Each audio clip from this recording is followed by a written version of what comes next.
There's something so deceptively comforting about the approval of others. When someone tells you they're proud of you, when they applaud your choices, when they say you matter, it lights something up inside of you. For a moment, you feel seen. You feel like maybe, just maybe, you're enough, that you've made it, that you've arrived, but it never lasts, does it? Because the moment that applause fades, the moment that voice goes silent, something inside you begins to question again. Am I still good? Do they still love me? Was it even real? And so you go back out performing again, trying harder, smiling wider, saying yes when you want to say no, shrinking when you should be standing tall. All for another hit of that praise, another pat on the back, another moment where someone else tells you who you are, because you've forgotten how to tell yourself. It's a trap, this hunger for human validation. It disguises itself as love, as connection, as belonging, but deep down it's a prison, because when you build your worth on what people say about you, you've handed them the blueprint to your soul. You're letting them decide what matters. You're letting them define your value, and worse, you're letting them take it away whenever they please. You start living in a way that's not even real. You're not being you. You're being a version of yourself you think they'll like. You edit your words, you hide your scars, you play roles, and all the while your real self, the one with the fire, the pain, the questions, the wildness, the truth, sits somewhere deep inside, untouched and unseen. You know it's there, you can feel it, but you're too afraid to let it out, because what if they don't approve of that version? What if they walk away, and so you keep living for their validation, for their nod, for their affection, for their likes? It becomes a quiet addiction. No one talks about it, but it's real. You wake up and check your phone, not because you care about the world, but because you want to know if the world still cares about you. You replay conversations in your head, wondering if you sounded smart enough, strong enough, cool enough. You measure your worth not by the truth of who you are, but by how much attention you get, and when you don't get it, you spiral, you shrink, you start to believe something's wrong with you. But here's what they don't tell you, what no one really wants to say out loud. Human validation is fleeting, it's inconsistent. It's often conditional, and it's never enough. No matter how much praise you get, no matter how many followers you have, no matter how often people call you successful, you will always be left wanting more if your soul depends on it.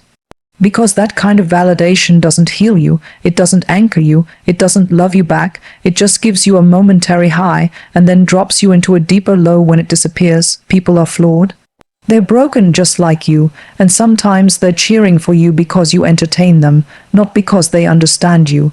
Sometimes they love the version of you that makes them feel good, but they want nothing to do with the version that challenges them. They're fickle. They'll lift you up one day and tear you down the next, and if you're not careful, you'll spend your whole life dancing to their rhythm, exhausting yourself to keep their attention, terrified of their silence. And maybe, if you're really honest, you've already started to feel that exhaustion, that ache in your chest when you realize you're not living for yourself anymore, that numbness when you succeed and it still doesn't feel like enough. That deep, quiet voice inside whispering, there has to be more than this. Because there is more than this, but you won't find it in the cheers, you won't find it in the spotlight, you won't find it in the approval of the crowd. You'll find it in the silence, in the stillness, in the moments when no one's watching and you're forced to ask yourself who you really are, who you were before the world told you who to be. That's where the truth lies. That's where your real worth begins to wake up. You can't keep chasing people's opinions and expect to find peace. You can't let your identity hang on the unstable opinions of unstable hearts. You were not created to be a puppet of popularity. You weren't made to be molded by the fleeting affections of people who don't even know the whole of you. You're deeper than that. You're stronger than that. You're worth more than that. But you'll never know it, never really know it, until you let go of the need to be validated by anyone but the one who made you, until you learn to sit in a room all by yourself and still feel full. Until you look in the mirror, not searching for perfection, but recognizing a soul that's already enough, already chosen, already valuable, already whole. Validation from others is not evil. It can be beautiful, encouraging, life-giving even, But when it becomes your source, when it becomes the thing you need to keep breathing, you've made it your God, and no human was ever meant to carry that weight. They'll drop it. They'll drop you, and you'll feel shattered again. The emptiness that follows is not a mistake.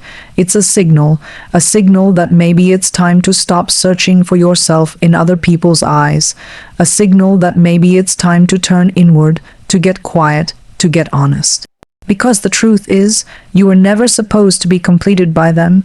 You were always meant to be whole before they ever arrived. You don't need the world's permission to be at peace with who you are. You just need to remember that you are not who they say you are. You never were. There's a strange lie most of us start believing early in life, that we can't make it without certain people, that we're too weak, too lost, too incomplete to stand on our own. Maybe it comes from childhood, maybe it's shaped by trauma, maybe it's just the world whispering over and over again that if you're not connected to someone, you're nothing, that if you don't have their support, their love, their approval, their presence, you'll fall apart. So we learn to lean, we learn to latch on, we tell ourselves, I need them, and over time, that quiet thought turns into a belief we carry everywhere, one that starts to define how we live. But what we don't realize, at least not at first, is how dangerous that belief becomes. It's not the leaning that breaks us, it's the illusion that we're not enough on our own, the illusion that someone else's presence holds us together, that without their words we won't know who we are. Without their hand to hold, we'll lose our way.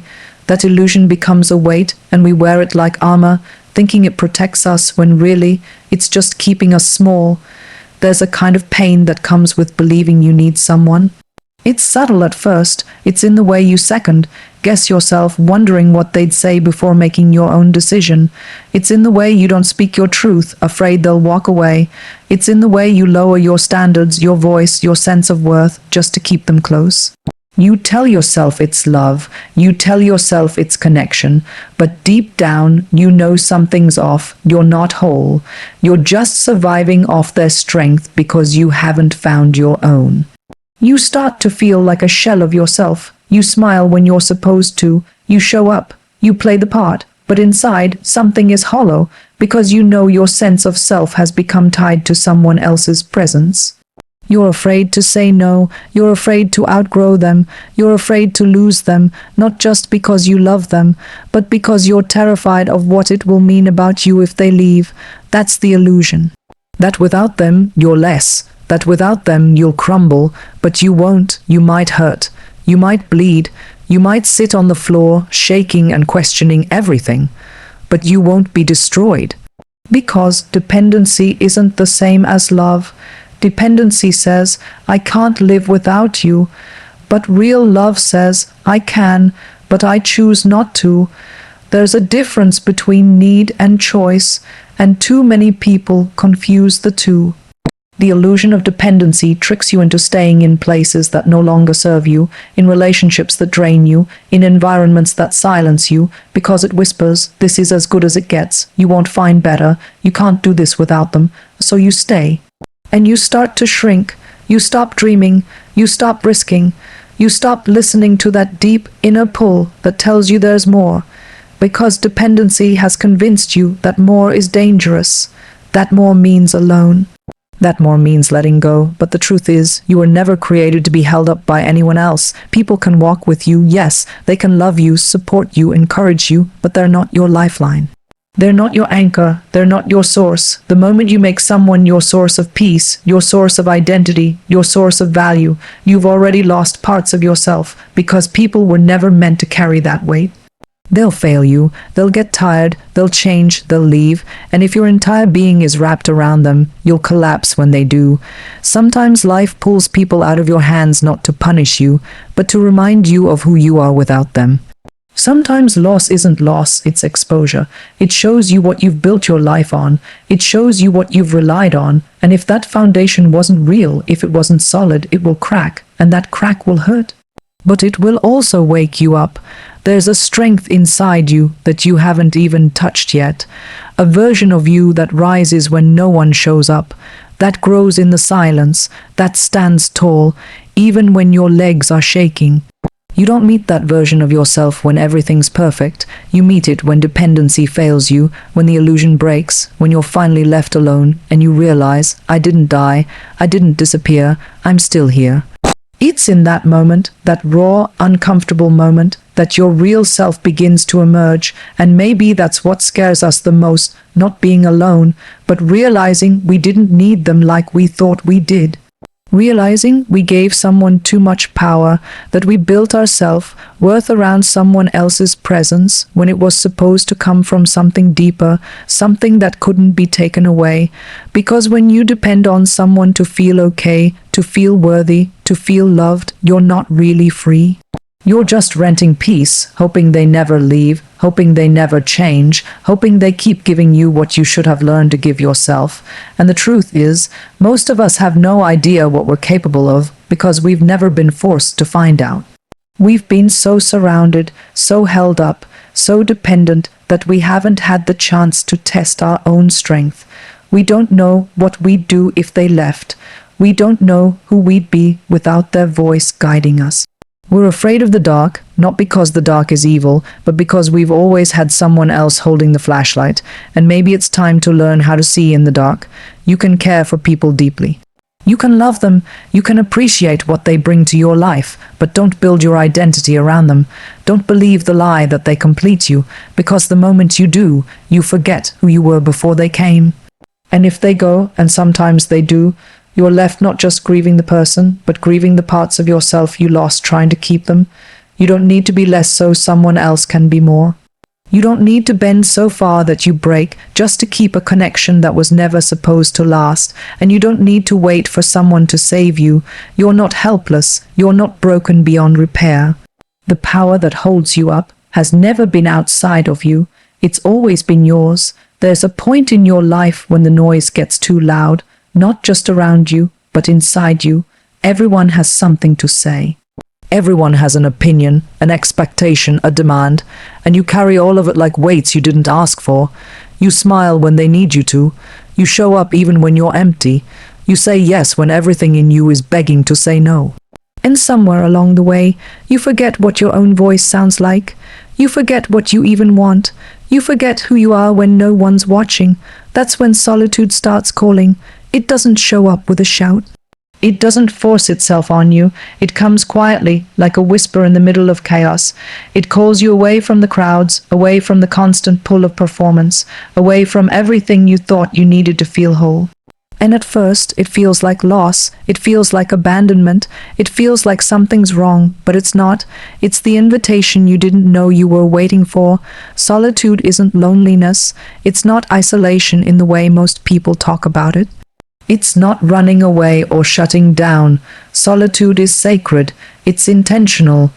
It's choosing to step away not because you hate the world, but because you need to remember who you are without it. It's where you strip away the noise, the opinions, the expectations, and get brutally honest with yourself. And that kind of honesty isn't comfortable. It's not cute. It's not poetic. It's hard, because when it's just you, there's no one left to blame. No one left to distract you. You can't hide in someone else's approval. You can't disappear into someone's love. You're left face to face with yourself, your flaws, your wounds, your fears, your habits. Your patterns, all of it comes to the surface, and that's exactly why most people avoid solitude, because it exposes the truth, not the one you present to others, but the one that lives under the surface, the one that's been trying to speak through the chaos. But here's what no one tells you. Solitude is where strength is born, real strength, not the kind that just looks tough on the outside, not the kind that shows up loud and proud when everything's going right, but the kind that's quiet and unshakable, the kind that gets built in the dark, the kind that doesn't need applause to keep going, the kind that can hold you steady when everything else falls apart. You don't find that kind of strength by accident. You don't stumble into it. You build it, brick by brick, moment by moment, in the silence, in the wrestle, in the questions. It's not dramatic, it's not fast, it's slow and it's sacred. It's choosing every day to face yourself. To stay with yourself, to not run when it gets hard, to not reach for distractions, to sit with the discomfort long enough to find out what it's really trying to teach you. Most people will never do this. They'll chase noise their whole lives because silence scares them. They'll fill their days with people, with screens, with addictions, with anything they can find to avoid being alone. But you can't outrun yourself forever. Sooner or later, it all catches up, and when it does, you'll either break or you'll break open. Solitude is the place of breaking open. It's where the shell of who you thought you had to be finally starts to crack, and the real you, the strong, grounded, deeply rooted you starts to come through. But it takes courage.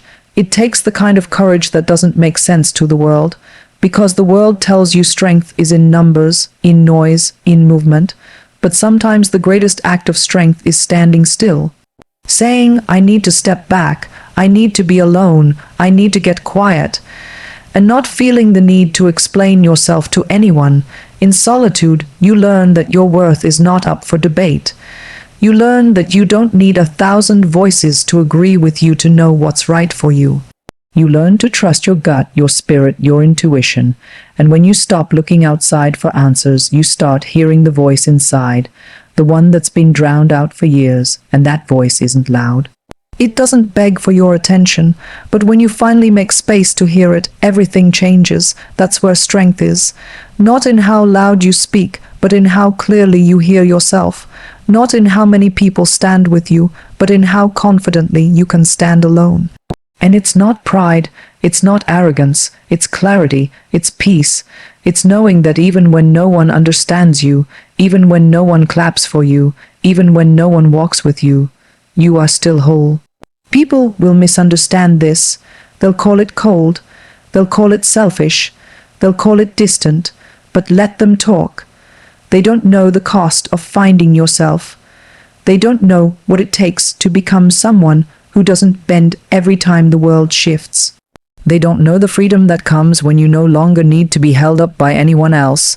And yes, solitude will cost you. It'll cost you comfort.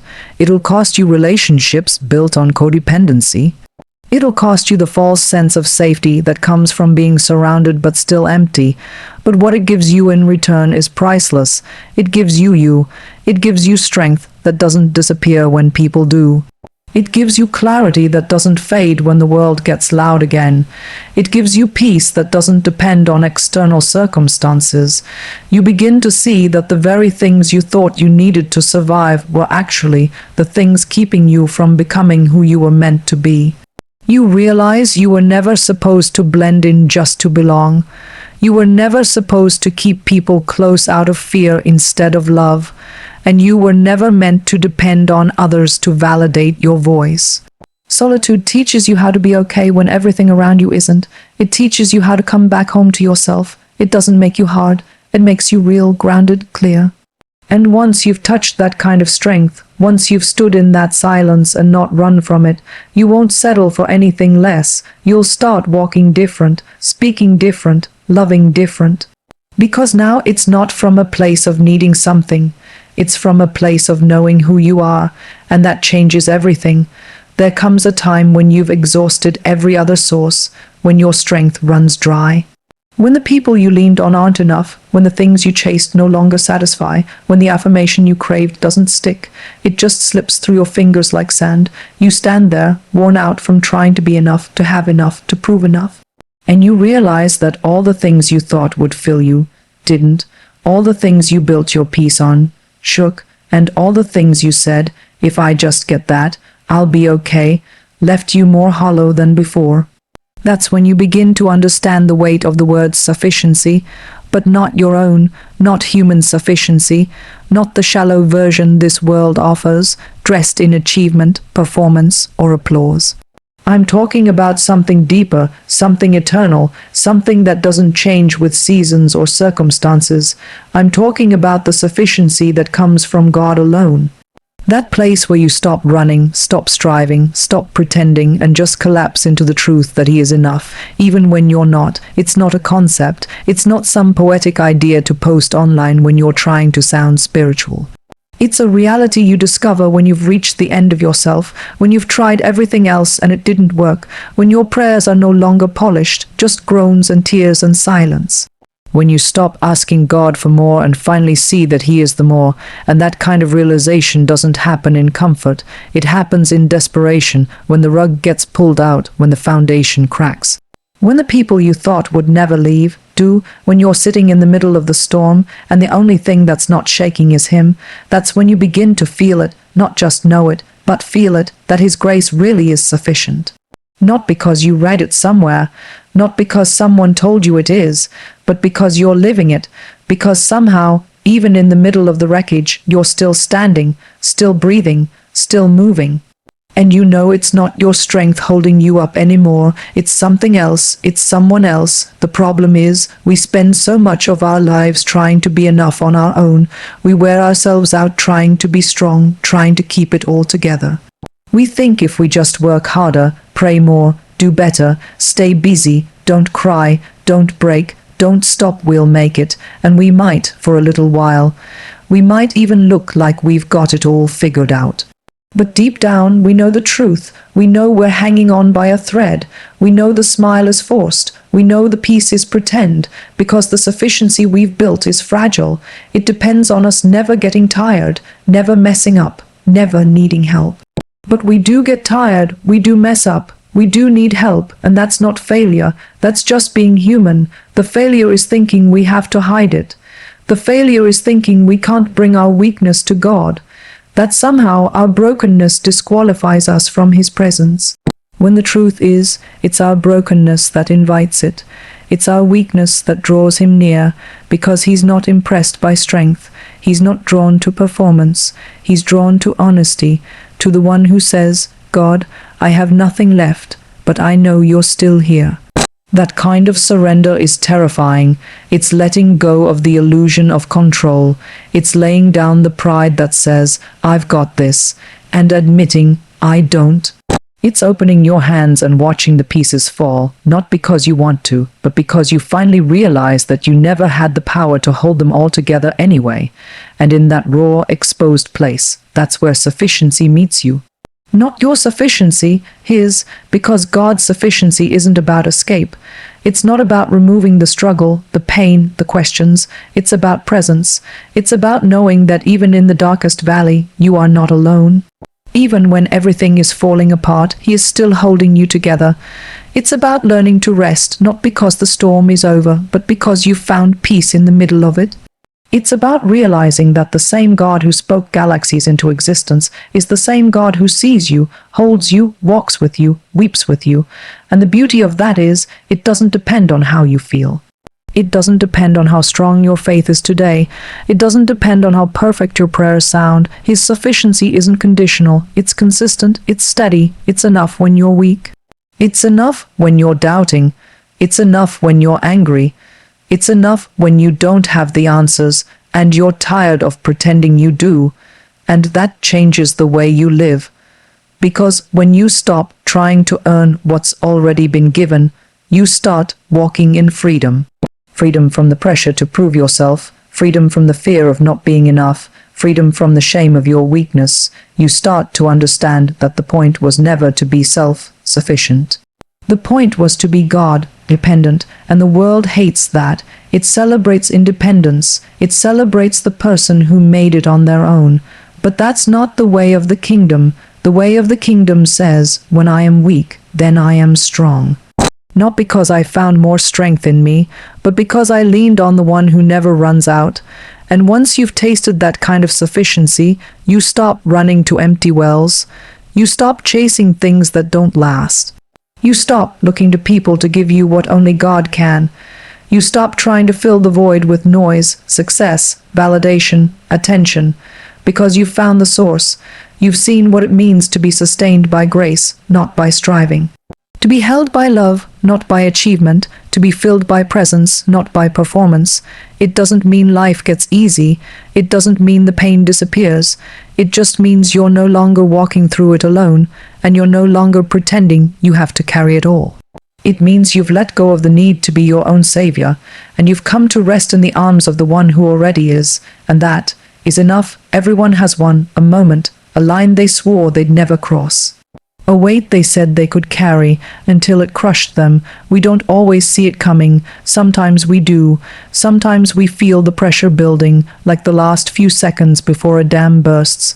Other times it hits like a silent snap, when something small breaks something big. The breaking point isn't dramatic for everyone. It doesn't always look like tears in a public place, or shouting in a car, or collapsing on a bathroom floor. Sometimes it's the quiet decision to stop pretending. The whispered confession of, "I can't do this anymore." That's when it happens. That's when everything you've been holding together starts to fall apart, and no one teaches you how to fall apart well. We're trained to survive, to keep going, to push through. We wear strength like a mask and tell ourselves it's noble to never stop, never slow down, never say, "I'm not okay." But that strength, it runs out. The performance gets heavy, the cracks start to show, and the more you try to hold everything up, the more it starts to crush you, because humans were never meant to carry what we pretend we can. We weren't built to live unbroken forever. That's why the breaking point isn't always a failure. Sometimes it's mercy. Sometimes the breaking is the only way we'll ever stop running long enough to be honest, to be real, to be seen.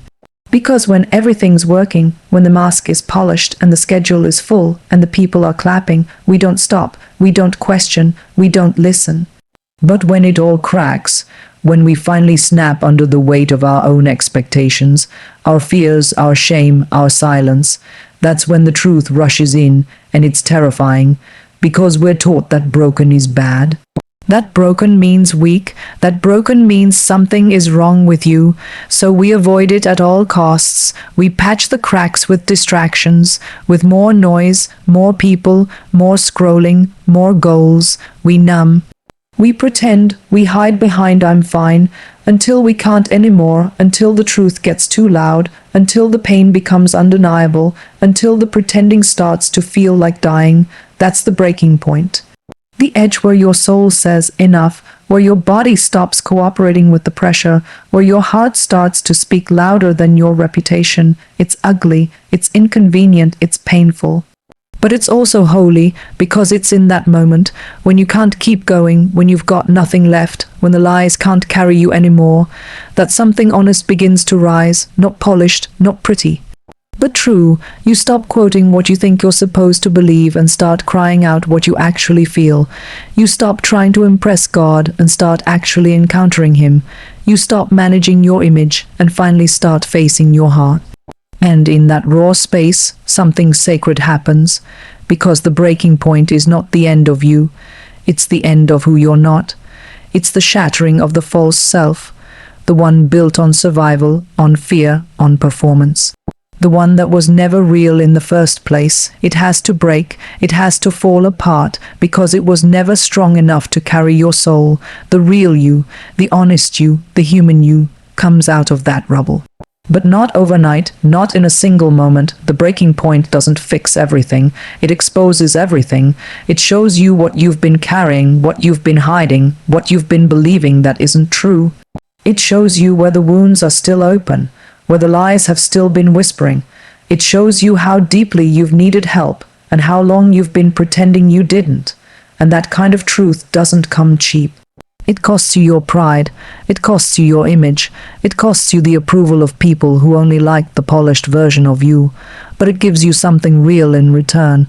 It gives you clarity, it gives you space. It gives you the invitation to heal, not just cope, but heal, to lay it all down, to stop carrying what was never yours, to stop trying to fix yourself in private so no one sees the mess. The breaking point brings it all into the light. Not to shame you, but to free you, because you don't heal by holding it all together. You heal by letting it fall apart. You heal by bringing it into the open, and sometimes God will let you break, not because He's cruel, but because He's kind. Because He knows you won't let go until your hands are too tired to hold on, because He knows the version of strength you're chasing is actually what's keeping you bound, so He allows the breaking, He allows the weight to overwhelm you. He allows the silence to stretch long enough for you to finally listen, and in that silence He's not far. He's closer than He's ever been, not shouting, not pushing, just there, steady, present, ready. But you don't always see that right away. At the breaking point, it can feel like abandonment, like betrayal, like God disappeared when you needed him most. But later, sometimes much later, you realize he was never gone. He was just waiting for you to stop running, to stop pretending, to stop performing. He was waiting for the real you, the broken you, because that's the only one he can actually heal. And I know it hurts. I know it feels like failure. I know you'd rather be strong. But maybe strong isn't what you need right now. Maybe what you need is to be honest. Maybe what you need is to fall into the arms that don't flinch when you break, that don't love you less when you fall apart. Maybe this breaking is not your undoing. Maybe it's your becoming. So if you're there, at the edge, at the end, at the point where it all feels like too much, just know you're not weak. You're not crazy. You're not alone. You're just finally reaching the place where you don't have to pretend anymore. And as painful as it is, that's where something real can begin, something true, something sacred. Because the breaking point isn't the place where you die, it's where you finally learn how to live